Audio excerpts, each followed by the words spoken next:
up, guys, and welcome to another edition of Pro Wrestling Pulse. Alongside my partner Quad, I am Jayma. On this edition, we got a very special one for you. We have our 2014 Pro Wrestling Award Show. We did not do this last year, obviously, because we stopped doing videos towards the end of the year, so we didn't get to make it towards the beginning of the year. Speaking of that, hope you guys had a great New Year's, all safe and didn't do stupid things. More than likely you did. I'm just joking. Make sure you always wrapped up. Quaddy always taking it to that next level. So what he's here for, ladies and gentlemen. Whitey tea. The white lumberjack. White lumberjack. That too. Yeah, so hope you guys had a great Christmas and a Happy New Year. Or Hanukkah. Whatever the case may be. Yeah, we weren't able to do this last year, but we've done this in years past, and we've done this on the Pulse show. We're bringing a couple back from the IWR show that we did. I think one back, too. We have a couple of newer ones. We have 8 kind of categories that we're going off of here. A lot of standard ones that you'd see if you go online or see people do videos on it or whatever. Pretty standard stuff here. We don't really break off and stray from the path too much. You sure about that? Yeah, true. I'm sure it'll end up happening. We have the first one up. We have the Breakout Star of the Year. Now, we were talking about this in pre-production, or when he got over here and we decided to do this video, when we were going over all the topics and stuff. It's kind of a hard topic to really decide on, because to one person, a guy could be a breakout. To another person, the guy could have broke out 5 years before that and really made his name then. I would actually, for my pick, I'm actually leaning towards a person that could be is a breakout to mainstream fans and to most people's eyes, but in our eyes was a guy that broke out in 2008, which is Seth Rollins. He's going to be a trend on this award show. Because in my eyes, we did it before on the IWR show where we did it, the WWE, TNA, Ring of Honor, Wrestler of the Year. Seth Rollins would be my WWE Wrestler of the Year. What he did in the Shield as a group, they all did great stuff. They worked great as a faction. Everything they did there, really awesome stuff. When he broke away, they did the heel turn, went with the Authority. A lot of people were doubting what he would be able to do on his own. Whether it be the character, whether it be his work on promos and stuff like that. He has blown me away with his progress in all those fields, with his character, with the promo ability that he has, everything he's done, and really capping it off and really cementing it as this guy, he's the next guy. And he's a guy that we've been talking about for years and years as the future of professional wrestling. As exactly what he says is exactly what he is. Because he is the future. Whether you love him, whether you hate him, Seth Rollins is the shit, and he's going to be here for a very long time to come, and on top of the card for a very long time to come.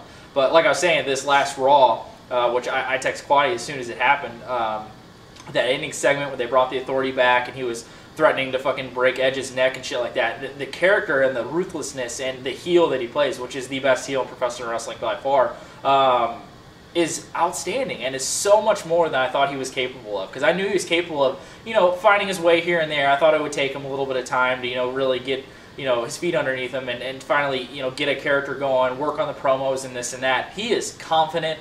He is in it. I mean, he is there 24/7. He has got that shit down, and he is progressing every single day. Can he get better? Absolutely he can get better, and he wants to get better. You can see that in him, but he's on point, and he is by far the guy, in my eyes, in WWE of 2014 that really broke out from the Shield, did everything, and people doubted what he can do. I never doubted him for 1 second. I knew what he's capable of, and everyone now is seeing what he's capable of and will continue to be capable of going into 2015 and years ahead. But breakout star for me is Seth Rollins. I'm going to agree with J-Man on this one. When Seth Rollins came in WWE, we were all kind of curious to see what he was going to do. What he was going to do. What he was going to be able to do in the mainstream light. He had a whole spotlight on him. And Ring of Honor, you have a spotlight on you, but it's in front of 300, 400 people. WWE, you have in front of 5,000 cameras, fucking 1,000, 2,000 people. Millions of people. Just on a house show. Right. And if you fuck up, they will let you know. When he came into the Shield, we were all pumped for it, kind of just getting his feet wet, getting in WWE, and with Dean Ambrose and the other guy. Exactly. I feel like that helped him make the character twice as better, because he had time to get used to the WWE, the scheduling and all that, and got to run with a good group. And then when he broke away, I'm speaking for me myself. I was kind of not nervous, but more on the I hope this doesn't fuck them over in the long run, because Right. there's been some guys that broke away from like factions or tag team, and when they got them by themselves, they completely went to dog shit. Yep. So when he did that, you could tell he's been working on his like promos and stuff like that. In ring, he could fucking wrestle all day, every day, all the time. Yeah. He'd be fine. It's just those promos. Some of the times he kind of strays off the path and then has to find his way back. And he worked on that. And he, like Jamin said, he is willing to work on that. So I've feeling since he went to start working with Tripp, he started setting him down. He started showing him things. You could tell he's been a work in progress. And 2015 is going to be his year, I feel. Yeah, absolutely. So great year for Seth Rollins, and will be for next year and years to come. Next up, we have the tag team of the year. For me, it is going to be Kyle O'Reilly and, I almost said Adam Cole, Kyle O'Reilly and Bobby Fish in Red Dragon. Love these guys. Actually, could not stand fucking Kyle O'Reilly. I really still kind of can. I think he's just, I don't know, to me, he just still kind of comes off as a douche, but he's pretty much just making that his character now, which works. You might as well just go with what you got and who you are. But yeah, Kyle O'Reilly and Bobby Fish here. Bobby Fish is I love Bobby Fish. He's fucking hilarious. Great in-ring performer. Not any flashy type thing. Both guys really aren't super flashy type guys. Kyle O'Reilly obviously was doing a lot of stuff singles-wise. Was PWG World Champion.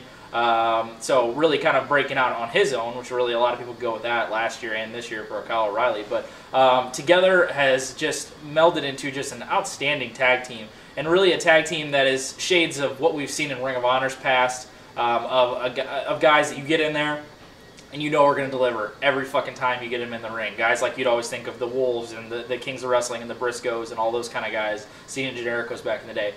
Guys that you think Ring of Honor, you think tag team wrestling, you guys, these are going to fucking deliver. And they deliver every single time they're in the ring.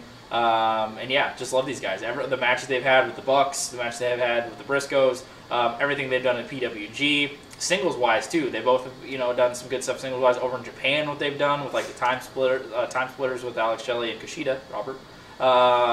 So great stuff. I think they're still Ring of Honor World Tag Team Champions. I know that I just watched the Ring of Honor on TV from this past Saturday. They had the Tag Wars final and the four-way, but great stuff all year. And the really notable match at Global Wars that they had with the Young Bucks, which was fucking phenomenal. So they just deliver. I think their gimmick's cool. They kind of almost took over what the Wolves do, as far as just kind of like, guys that you wouldn't like look at on the street and think like these guys are fucking hard ass, but you get them in the ring and you get them in like a wrestling environment, and they're pretty fucking badass, and they work great together, have great chemistry. So Red Dragon, my tag team of the year. That's a great tag team in itself, but I have to go with the TNA tag team, American Wolves. When we saw them leave Ring of Honor, we were kind of speculating of what was going to become of them, if they were going to go to TNA and split, or if they were going to come in as the Wolves. When they came in and started feuding with the Dudleys and fucking Hardys, you knew they were going to have fucking slobber knocker matches. And then when they started I guess it was a tournament, is what they called it? It was like a series like of matches series against yeah. the Dudleys and Hardys. You knew it was going to be set for crazy ass time. Anytime you have Eddie Edwards, David Richards working with like, I know the Hardys are older and the Dudleys, and they can still run circles around them, you know they're going to be a great tag team. And going into TNA with the new, I guess, the new change, new face and all that, going into the new channel and all that, you have to put all your eggs in their basket and just run with it. So the Wolves are my tag team of the year. Yep. And they've been for years past, and they're the shit. Another breakout. One we definitely have to say, exactly. One we definitely have to, breakout tag team. Jesus. What we definitely have to say is the Young Bucks. They've obviously had a tremendous year and years past, too. It goes without saying, they're almost like the fucking standard bearer of just fucking the Usos great fucking Usos were another one that we were going to mention, too. But yeah, definitely, it's almost like a too predictable one to go with the Young Bucks, because they're just so goddamn entertaining. But we wanted to kind of shine some light on some other guys that, we definitely wanted to mention here, too. Next up, we have one that we're bringing back from the IWR show when we did the Pro Wrestling Awards back in, I think the last one we did was like 2012 or 2011 or something like that, which is Markout Moment of the Year. Basically, anything you fucking freaked out about, anything that you were just marking out for. For me, is fucking hands down, and my fiance will tell you this too, was sitting upstairs watching Raw, and it was it was the period right after WrestleMania. And there's sometimes when I'm watching Raw, worked earlier in the morning, kind of dozing off here and there. I doze off a little bit towards the main event segment. In case you guys don't know, my favorite faction of all time is a faction called Evolution. Back in the day when they first started up with Triple H and Ric Flair and Randy Orton, Batista, Randy Orton is the... You alright over there? Randy Orton is the young, upstart, cocky fucking young guy, and Triple H is the current standard bearer type guy. Rick is the old, the guy that was there in the past and stuff, and Dave is the... as the Muscle, by far my most favorite faction of all time. Loved everything they did. Anybody could say they're just a fucking Four Horsemen ripoff. I don't give a shit what you want to say about it. They're my favorite faction of all time. I love every fucking thing that they did, and great memories for when I was, younger and stuff like that, watching wrestling back in the early 2000s. Great times. Younger, I'm so old now. No, you got some cheese sauce on my No, shirt? I'm just saying when you were young. When I was young. So just provided great memories. I just like everything they did, and just always have been my favorite. So there was kind of a time around WrestleMania where we were thinking, you got Dave there, you got Randy really doing jack shit, and you got Tripp kind of, you just worked a match with Daniel Bryan at WrestleMania. He's this heel authority type figure. You got Dave as a heel, you got Randy as a heel. So I'm like, what if we just got some sort of type reunion thing? Nothing fucking grand, nothing, no matches out of it. But no, they won't be doing any of that kind of shit. Just, some little cool thing where I could be like, fucking, oh, that's cool, we get to see Evolution again.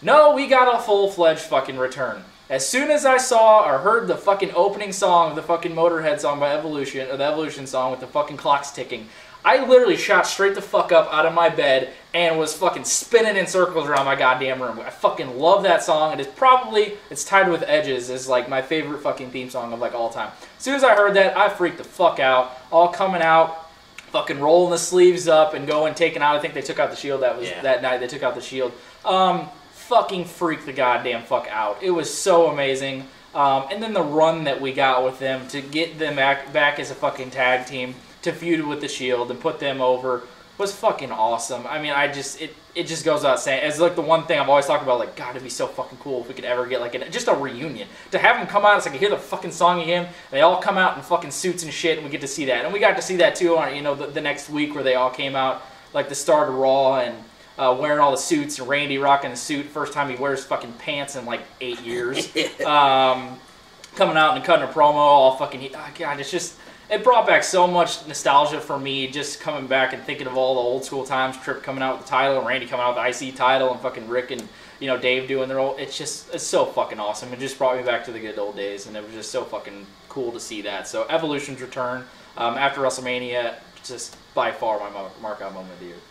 Markout moment is supposed to be something where you're happy, correct? Absolutely. I'm going to ask backwards on this. This is Quaddy's remixing the fucking award show. This is his inverted markout moment of the year. This is like where your boner didn't shoot out, it shot backwards. Like, when Brock Lesnar beat Taker at WrestleMania, which we attended. I'm still in shock, to be honest with you. Yep. I watched it the other day, and I watched it, and it was just Heyman's facial expression, where he actually, when he pinned him, he looked like he just saw a ghost. And that's what it came down to. Was like everybody was just like, it was 5,000 people that saw a ghost. You could literally see you could hear a pin drop. Yep. And you could just tell that it either wasn't supposed to happen, which WWE will not release saying it was supposed to happen, wasn't supposed to happen, or something fucked up somewhere, because you could tell everybody was silent, and then you could just tell the scream was like they were fucking working on something, because Lesnar's music didn't hit right away. Yep. And then it said, was it 21-1? 21-1, it had up. It was like after 3 or 4 minutes, too. And everybody's like, like one of those. It was just like a whole, that was nuts. So that was my inverted markout moment. Just to fucking see Taker, and we probably may never see Taker wrestle again. Who knows? But yeah, that's definitely the perfect inverted markout moment of the year. That's a good one there. Quad invented shit. That's what we do, For the feud of the year, going to go back to the markout moment of the year. Really not too many notable feuds really going on. Really the one you had in Ring of Honor was, like we were talking, was basically just Adam Cole and Jay Briscoe the entire year, which was some good stuff, but it was kind of like watered down old school Ring of Honor type stuff. They both put on great work, and there was a lot of great matches involved. It was really the longest sustained feud. Really the most notable one you had was, Daniel Bryan and The Authority. That probably would have been mine without all of the shitty situations that happened with Daniel Bryan, with his injury and then his father dying and then having to drop the title and being out for so long. Might as well just say it now, saying that fucking Daniel Bryan's going to be in the 2015 Royal Rumble. That was a fucking good Markout moment to end the fucking year. Holy shit, that was awesome. That whole Raw was a Markout. It was a really good Raw. Yeah, everything was fucking great. But goddamn, that's so awesome that Daniel Bryan's going to be the Royal Rumble. I didn't see that coming. I didn't even think he's going to be at fucking WrestleMania, let alone Royal Rumble. So that's fucking great. I thought he was going to retire. And hey, Roman, take a side seat as far as your favorite for the Royal Rumble goes. You got a different person in front of you now. Thank God. Oh, you have a couple people now. True. But yeah, just fucking... What was I talking about again? Oh, yeah. That's right. So just not really a lot of notable things that really was going on. Yeah, Daniel Bryan and the Authority is the most notable thing, but I think when he wins the title, and then if it had kept going, something would have been, then it would have been something, okay, I'm going to go with that one. But since it was kind of like, it kind of got fucked over with the injury and stuff like that, I'm not going with that. So I'm going to go back to the Markout moment involving Evolution. I'm going to go with Evolution and the Shield. I know it was nothing that you were going to get out of, if it was, prime time type shit where you were getting everything how it was back in the Evolution days and shit like that, and how they used to do shit and how Shield is now. They're polar opposites, but yet they're still kind of similar at the same time with the way that they kind of handle things in the end. Evolution goes a different route and the Shield's more gritty and kind of shit. So I love the dynamic of the different things. I love the promos that came out of it. It kind of fired up the veterans and the Trip and the Randy and the Batista kind of be like, all right, we got some young, fresh guys that want to go out there and, steal the show. And every single one of their matches that they had stole the fucking show. Whether it be, I think, Extreme Rules, and they had one at Payback. Payback's match was fucking phenomenal. Every single match they had was outstanding. So to me, when you go with a feud, you're going to look at the match quality that surrounds it, the story that goes with it, and the outcome that came with it. Story was great. It was cool. The dynamic that they had, and the kind of polar opposites, but yet kind of the similarities that they had. Match quality, fucking phenomenal. And the outcome, which got over the younger guys and got over all those, and they all looked really established and went on. And then you had Rollins turn, after they kind of fizzled away at Evolution, and then went on to the Authority. So everything kind of it kind of was just stepping stones to what ended up happening throughout the entire year. You had the Evolution reform, you feuded him with the Shield, Rollins turns on the Shield, and then you have Rollins go with Trip. And it looked like they were going to form some kind of newer Evolution, but they went with the Authority, and that ended up running the entire fucking, rest of the year. So to me, that was the spark of what really was the feud. So I'm going to go with Evolution and the Shield really kind of sparking the Authority and everything that really was the biggest storyline in WWE throughout the entire year, alongside of all of the great, segments and all the great matches and all the quality, really, stuff that came out of that, along with having my favorite faction of all time with a great, fucking awesome new age faction in the Shield. So good stuff there. As J-Man shit on mine, I'm going to do Authority and Daniel Bryan. It's still good. It's still good. Like you said, it was. If the outcome would have been better, I think it would have been on a lot more people's list. Yeah. Since Daniel Bryan got injured and he dealt with more personal shit, just Daniel Bryan being the underdog is what it comes down to. And Daniel Bryan will always be the underdog no matter where he is. But, if there was a lengthy run at this feud, I think it would be in more of people's number one, number two. And now, some people's probably 3 or 4. But Daniel Bryan just in himself having to wrestle Triple H at WrestleMania and just having all these random matches where he has to face 3 guys or just crazy odds against him, and he always comes out Daniel Bryan being the awesome guy he is. So Daniel Bryan versus Authority is my feud. I still remember probably the most notable thing in that feud was when they did the whole takeover thing. Yeah. When they finally realized that they fucked up by having Dave win the Rumble, and they're like, shit, probably should have went Bryan here. And then they remixed. Everybody's like, well, maybe they'll do something where they have him face Trip, and then he'll get in the title match. And they did where he kind of took it Raw hostage with all the people with the fucking shirts and be like, you will give me this match with you. I will get the fucking title match if I beat you. Do it, or we're taking this thing over. So really the most notable moment of that feud, which is a really awesome moment too. Next up, which is another new one we're kind of throwing in here, which is going to be promotion or company of the year, whether it be WWE, TNA, Ring of Honor, if you want to say PWG, fucking Japan, whatever the case may be, promotion or company of the year. It's going to be another ones I just said. It's going to be NXT, which is the developmental program, obviously for WWE. Everybody knows about it now with what they've been doing and their last show that they just had, all the takeover, the shows that they've had, the live specials on WWE Network. Just progression is all this is all about, and they're doing it the right way. You could understand how Vince still has his eye on what's going on in WWE, but he's kind of like, hey, Trip, go fiddle around with NXT, and we'll see how the future is going to hold for, when you take over. Well, we don't need to fucking know what's going to happen when Triple H takes over. It's going to be some good stuff because he has the eye of what we all want. Vince doesn't. He's fucking kooky and is like, oh, God, look at Hogan dressing up like Santa. Who gives a shit? We want to see fresh, new fucking face. Oh, it's terrible. Fresh, new fucking faces that are just stealing shows, that have passion, that have energy, that want to fucking be the future. And that's what NXT is all about, especially with the influx of all the fucking talent that has come in over the past, 6 months with Steen coming in. Sami Zayn just winning the fucking title. You got Neville and Zayn putting on amazing matches. You got Prince Devitt coming as Finn Balor and fucking Kenta coming in. And the Ascension finally debuting on Raw and coming in and destroying fucking the former tag champions 30 minutes before in that show. So you have set up guys that are going down there and, honing their craft, getting great quality work in, getting their gimmicks down, which is one of the biggest thing that Tripp wanted to get across, is having guys in there that had solid gimmicks that were ready for the main stage and were ready to get on the main roster. Hone that shit in so you have it down. I think that's perfect. I think that's a brilliant idea because you don't want to throw them in there and have them figure shit out there because it's a whole new ball game once you get to the main roster.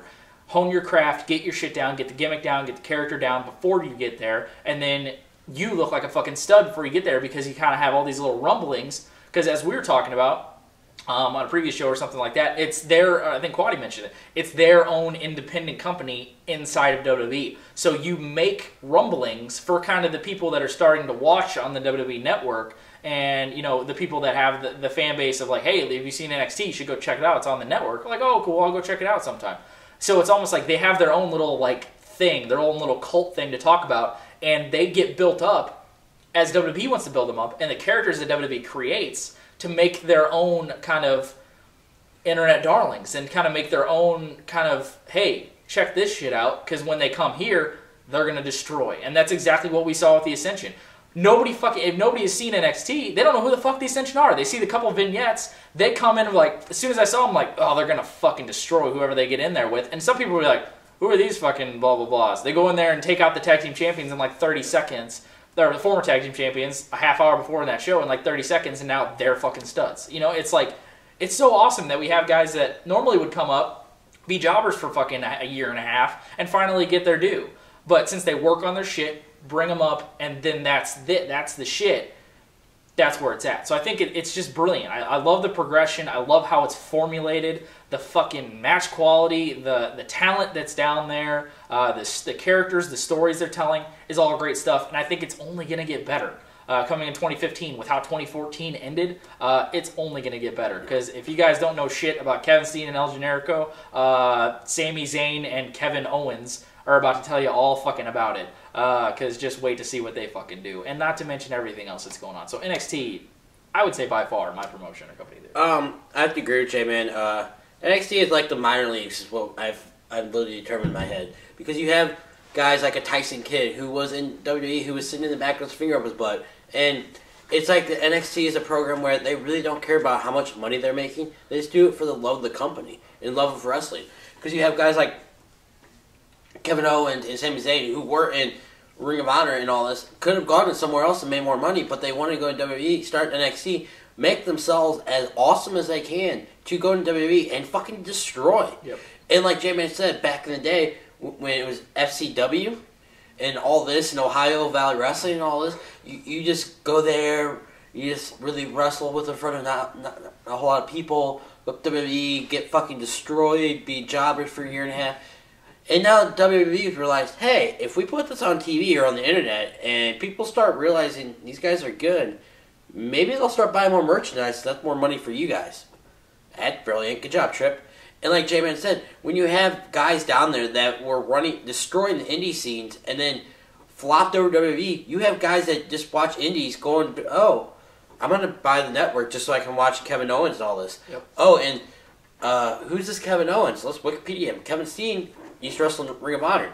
Oh, wait. It's like, it literally seems like WWE's like giving an extended hand out to these indie programs going, hey, we'll take your guys, say they came from your company, and then your name will be out there, and we get a good wrestler out of the deal. Yep. And that's kind of what I feel like they did with the whole Kevin Steen and El Generico thing starting up after the last live show they had, they knew what they were getting themselves into, and they knew people were gonna go back and watch it, Ring of Honor, and see, holy shit, fucking, what was that, over a year-long feud? Oh, yeah. So you get to see that, and then I guarantee you they'll tag that in, or tie that into a lot of their promos, and then we get to see a bigger spotlight and with bigger shit they can do. So I'm pumped to see what NXT, and this is the first year, not even the whole year into it? Yeah. It would be a whole year. It would be, I think, their first live special was in February. So we're not even a year into it. Goddamn, what can you think after 2 or 3 years of this? Right. Great stuff, and I just love how they're formulating. It's just, it's perfect. You could literally, I could think of no other way to do it. And it's just that they're pulling it off flawless, and I give all credit to Triple H because I know his hand is a lot in what's going on to this, and he sees the eye of what the future holds, and can't wait till Vince steps out of the fucking way and see what it's going to bring to the main stage and the main roster. So I feel like when Tripp takes over, it'll be a lot of pink slips for people. Yep, I hope so. Shit. Or a lot of character changes. Right. Next up, we're getting to the bigger ones here. We have the show of the year for me, and I think for Quaddy as well. It's going to be the one that we attended, which is WrestleMania Survivor 30. Series. Yeah, Survivor Series. Which is going to be WrestleMania 30. I really think a lot of people after this past NXT our Evolution show, which was phenomenal, probably would be both our number 2.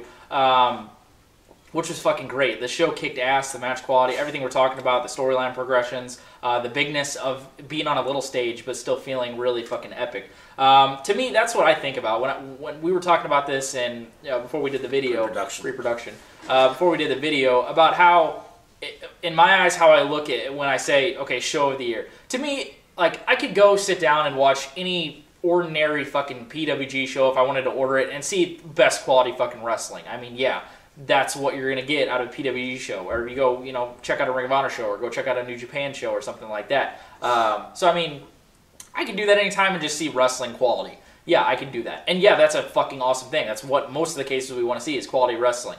But when you add stories in, when you add spectacle in, when you add entrances in, when you add bigness to it, that's WrestleMania. And that doesn't mean WrestleMania is going to be my show of the year every single year, but when you get, you're getting that. You're going to get spectacle, the fucking bigness of it, star quality type people, big quality matches, great entrances, all that stuff. When you get that with match quality, with storyline progression, when you get just big feel moments, all of that combined made this WrestleMania one of the best WrestleManias of all time. Easily top 10 WrestleMania, quite possibly top 5 WrestleMania of all time.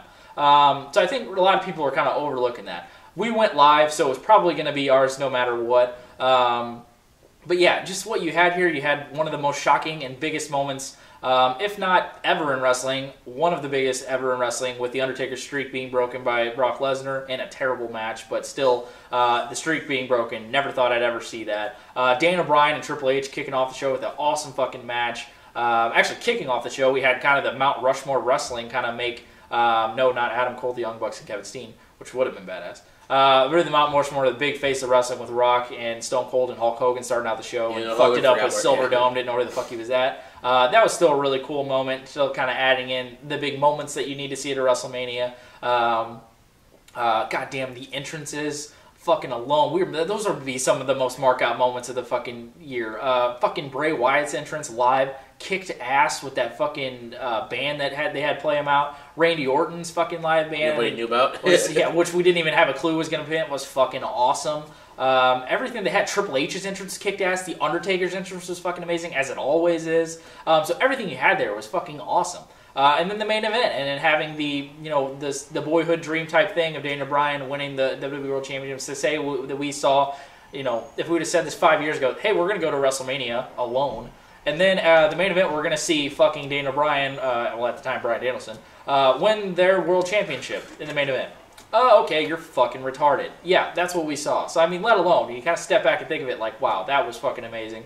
Great show, great atmosphere. We had an amazing time, and it was definitely something we will never forget. Like Jamin said 5 years ago, if we said we're going to go to WrestleMania first in New Orleans and make it there alive, and not die. Which we did, and we almost did in fucking... Gas station. Where were we at there? What state? God, I don't fucking remember. Arkansas? Arkansas, that's it. Ladies and gentlemen, we almost died in Arkansas. We died of laughter on the way back, but we almost literally died. And Number 2, getting out of WrestleMania alive with Brock Lesnar look like Robert.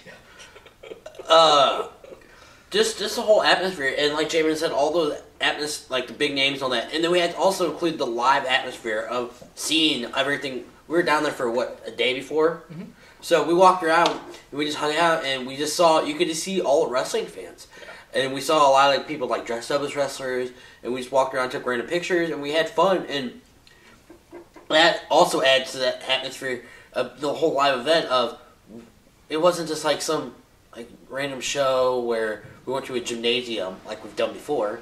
We went to... There's nothing against those, because we've had great times at those. And we've had fucking awesome... We met great people and all this. But where we walk up to the line and we fucking can't see the fucking door because there's 90-something thousand people at that... Or whatever. What's like, I think it was like... I can't even remember, actually. I think it was... I know it was over 75,000. Yeah, there's a ton of people there, and they're all there for one reason. It's a love of wrestling, and it's either you're a diehard wrestling fan like us, or you watch it once a year or twice a year. It's still we still love the same thing. Right. And like Jamin said, with all the entrances and everything that happened, and see Cesaro win that fucking Battle Royal, and the craziest thing is, CM Punk wasn't even on the card. Yeah. And that just shows you can, it said, like we've talked about in our topic show last video. Yeah. Like we said, it sucks losing Punk, but you have to move on. It's like after a bad girlfriend, shit happened. Okay, you have to move on. It's going to suck. It's going to leave a fucking little piece of your heart missing, but you're going to have to move on. Right. Next up, we have the match of the year, and it is going to be taken from the NXT R Evolution show that just happened fucking a couple weeks ago, which was for the NXT title, which was Adrian Neville and Sami Zayn. Going in, we talked about it. We were like, yeah, this is going to be some great stuff. They've had quality matches. Both of them have worked really quality matches. Sami Zayn, really, you could almost say it was fucking WWE's Wrestler of the Year, too. I would have no argument if anybody said that. I'd be like, cool, sounds good to me. Because he had outstanding matches. The Cesaro series of matches he had, the matches with Neville he's had, and the feud that he's had. So great stuff that Sami Zayn has done and will continue to do in the future. Neville, quality work, was NXT champion for damn near the entire year after beating, I think he beat Bo Dallas on the first live special. Where'd he go? He's hurt. So yeah, this blew my fucking mind. This was outstanding. I know there's a lot of matches that I haven't had the privilege of checking out yet. There's a lot of ones on like New Japan matches, a couple of AJ ones that I still haven't seen, which I'm still fucking kicking myself for. PWG ones, if they put their goddamn shows on fucking internet pay-per-view, anything, something video on demand to fucking air that shit live, we'd be all over that shit. They need to get that besides the DVDs. It takes it away knowing that shit's already happened, still being great quality. But I know there's a lot that I haven't checked out that I really would still like to check out. But for me, with what I've seen, definitely go with Neville and Zayn here. Put on a great quality match. They've had great ones, but this one just had some little extra oomph to it. The bigness was there. The great storyline built up was there. The kind of underdog type thing with Sami Zayn was there. Being on a great fucking show, which, like we said, probably be our number 2 show of the year. And having the twist ending with the heel turn for Kevin Owens on his former best friend, blah, blah, blah, blah, blah. I've seen it all before. It's the storyline that they played out in Ring of Honor, and we have no goddamn problem with that because it's going to get a new kind of edge and new kind of flair to it. So everything involved, the match quality, the story, the surprise ending and the shocking ending to it, and the new champion to it because Sami Zayn, won the title, and the work that was put in here, definitely hats off to those guys because this was a outstanding fucking matchup. And for me, there's a couple at the beginning of the year that were really quality. I know a couple of the Shield Evolution matches. The one at Payback was really good. I think Wyatt Cena had a really good one. There's a couple good matches on Raw that were some pretty quality stuff, but really nothing that really stuck out. I mean, if I had to go outside of this one, I think Elgin and Adam Cole at Best in the World was really good. The one I was talking about with the Young Bucks and Red Dragon was some really good stuff. A couple of the Shield and Wyatt matches at the very beginning of the year. Bray Wyatt and Daniel Bryan for Royal Rumble was really good. So I mean, there were some really good ones, but nothing that really stuck out as like this one is a holy shit. I'm sitting here like, goddamn, that was something special, and that's really the bigness of what we were talking about with NXT overall. It was like the spark of like, holy shit. We were thinking this could be like WWE's new version of like their own ECW. This was a moment that's like, if they pull this shit off right, they're going on that path. because they're starting it perfectly. And to me, that's something really, you have to have some sort of significance to the match that you pick for match of the year. In my eyes, it has to have some sort of relevant significance to it. Not just, quality, because, yeah, quality is really important, but this had some underlining special feel significance to it. So I'm going with Adrian Neville and Sami Zayn at Takeover Our Evolution. Like J-Man said, when I started pre-production, we were sitting there, and I was going through my head of matches that stuck out. Like, you could say match of the year is just some random Japan show that I probably will never see. But match of the year is a match where if you walk up to a WWE fan and say, what was their match of the year? They'll be like, Taker losing or Taker losing streak, blah, blah, blah. Or you'll have Triple H and Bryan Danielson at WrestleMania, which was good. Yeah, if anybody picks a Cena Lesnar match, god damn. That would be the inverted inverted mark match of the year. I have to agree with J-Man on this. Even though it's freshly in my mind, I had to watch it twice because I didn't watch it live. I watched it when I got home from work that Friday, and I had a feeling something happened because he told me I had to watch it. Usually when J-Man tells me I have to watch something, I usually follow suit because it's usually either something crazy or something ass backwards that happened. Yeah. When I watched it and just saw the whole match, it was one of those like underdog matches where you didn't actually think Sami Zayn, since this was his last time for the title, you really didn't think he was going to actually pull through with it. And when he did, and the crowd started going nuts, and the crowd started feeling, it felt like a Ring of Honor crowd, first off. Yep. And then the crowd started getting into it, they started fucking realizing that we're watching something pretty good right now, so might as well take a seat and watch it, or stand up and watch it, as half the crowd did. Right. And then when he won it, and the whole, locker room let out, Owens was the leader of the pack, and then he fucking turned on him, and then we're just like, jizz! Pretty much. And then we're just like, oh fuck, here we go, round 2, hold on tight. So, yeah, because, you have to take everything in perspective. The story going into it, the match quality in it, the outcome, and everything involving Route, which would have happened after with the Owens turn too. It was just like, holy shit, holy shit, holy shit after another. And then as soon as you get done watching that, as soon as the show went off the air, holy hell, what's going to happen next? And that's exactly what you felt after watching that. So, and that's what you need after either a really good show or a really good match, which we got both of. Which you had both of them. You have to have the what's going to happen next, and you have to. What are you going to do next? Tune in to see what happens next week, and that's what gets the fucking people back. Anytime we're sitting in the basement and we take a minute or two to get out of our seats to go do something, that knows that you watch something special. Because if it's just a regular show, and we're like, okay, match. Sometimes we'll get up before the fucking match is over, and we'll just start writing shit down like, oh, whatever. When we're sitting there and we're like either going to talk about it or we're like, damn, like one of those things where just I did that, and I was sitting there by myself. My dad was kind of dozing off, kind of watching here or there. I was like, shit. Or you're stuck because of stickiness. True, because of the leftover semen from years and years of wrestling. Right. All right, last up. Like when John Cena won the Royal Rumble. Yeah, not so much. Inverted jism. Hashtag inverted jism there. Hashtag. Next up, we had the Wrestler of the Year. Lots to pick through, but this one is a man that we have not really spoke of about in this award show. Oh yeah, we definitely need to, first off, how we normally did it, we did the whole WWE TNA ROH thing where we used to do wrestlers from each one. Got to give mad props to Seth Rollins, got to give mad props to guys like Bray Wyatt, Dean Ambrose, Dolph Ziggler, all those kind of guys had outstanding years, did some great stuff. Guys, Ring of Honor guys, Adam fucking Cole, baby. Loved everything about Adam Cole, what he was doing. Jay Briscoes, the Red Dragons, the Young Bucks, all those kind of guys. TNA. Yeah. Bobby Roode definitely is one we got to talk about. Wolves. Kenta. Loki, definitely one that we definitely have to say. But for me, my Wrestler of the Year is a man that I don't really know could get more disrespect from the company that he put on his back. This man started the year as a world champion in Total Nonstop Action Wrestling. He single-handedly fucking built Total Nonstop Action Wrestling with fellow amazing wrestlers that he has seen years and years and years in the past.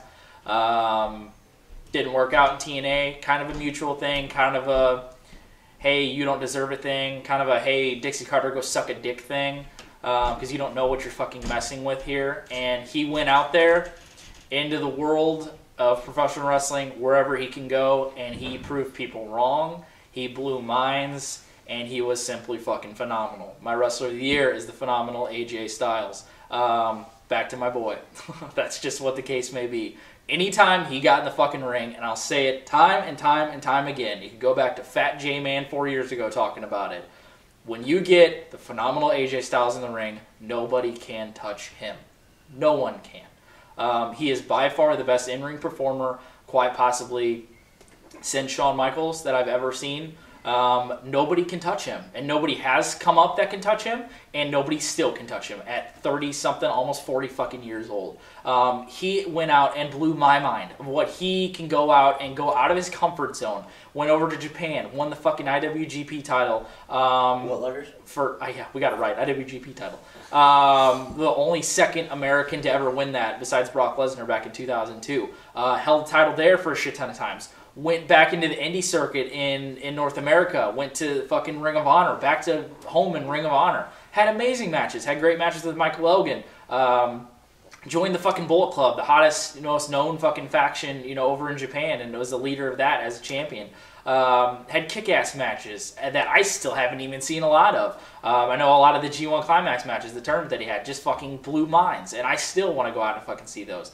But everything that he's done, I don't know how anybody can doubt going out of TNA where he was wronged. I don't really give a shit what anybody says, whether it's a mutual thing, whether it's not. TNA not giving the man what he fucking deserves, because they gave him a contract. They're like, this is what we're going to give you. And he's like, suck a dick, because that's not even close to what I'm fucking worth. And he didn't go out and have a fucking pity party. He didn't go out on a fucking podcast and fucking bitch about it. He went back to work. And he went to do what he is put on this fucking planet to do, which is go in a fucking ring and blow minds. And that's what he does, and that's what he did all of 2014.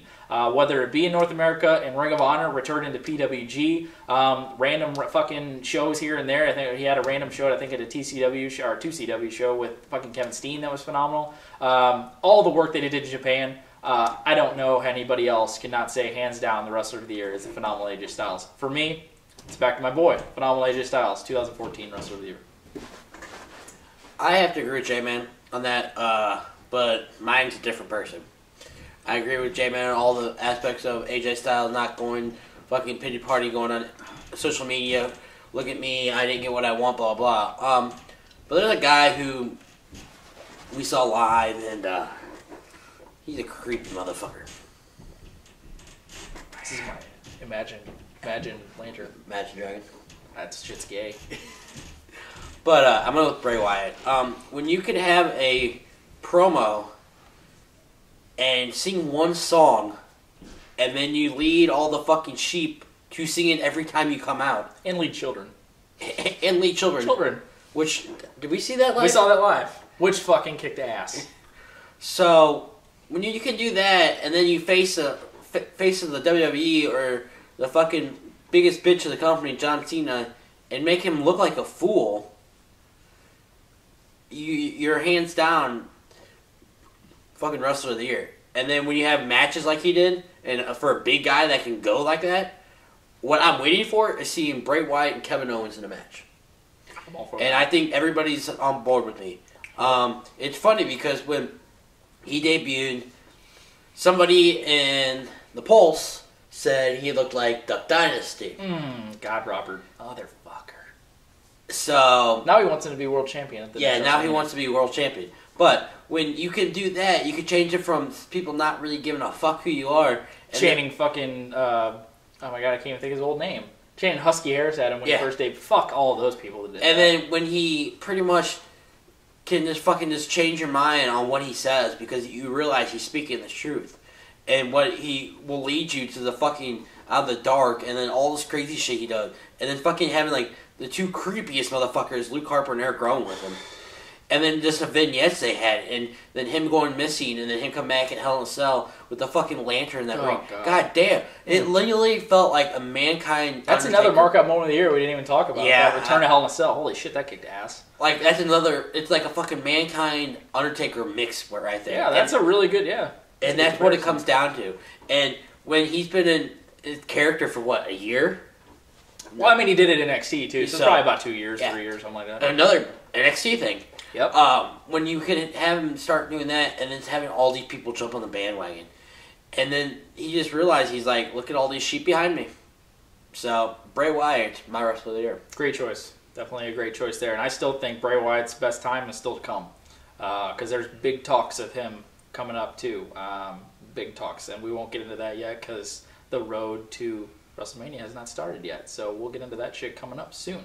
But yeah, this is going to do it for our Pro Wrestling Award show for 2014. Trying to think of what's coming up. Let's see. We got that coming up. I don't think we're covering any of that. We might talk about it in a topic show coming up. Might be talking about TNA coming up soon with their debut on Destination America. Hopefully they can get off to a solid start and get a fresh feel and get out of the goddamn just every time you turn it on, it's just ugh. And they re-signed some good people, but then they let a lot of people go, which I'm kind of intrigued to see what. Definitely intrigued to see how it feels. That's what. As soon as I turn it on, if it doesn't feel like, okay, this is fresh and something's going to be going on here, but we're definitely going to give it its due and definitely going to give it some time because, you know, we're a long time back in the day diehard TNA fans, but you don't have the channel? No. No shit. Well, it'll probably be online. I mean, they'll put it online after the day after. But hopefully they can get TNA turned around here because we definitely like to see that product progress. And then we still got a couple more weeks till Rumble comes up, but there's still probably going to be some shit going down that we'll probably be talking about. So we might throw a topics video. Might have a Pulse 10 video maybe coming up. Don't hold us to it. Maybe have a Rumble kind of one maybe coming up. I know we did one for Hell in a Cell that was kind of gimmicked like towards that. We might do it around there. Might save one for around Mania. Who knows? We'll throw some shit at you. We also have that February pay-per-view that... Oh, the new February pay-per-view because they got rid of Chamber. I think it's just Fastlane now, which I'm extremely intrigued as it's the first year since...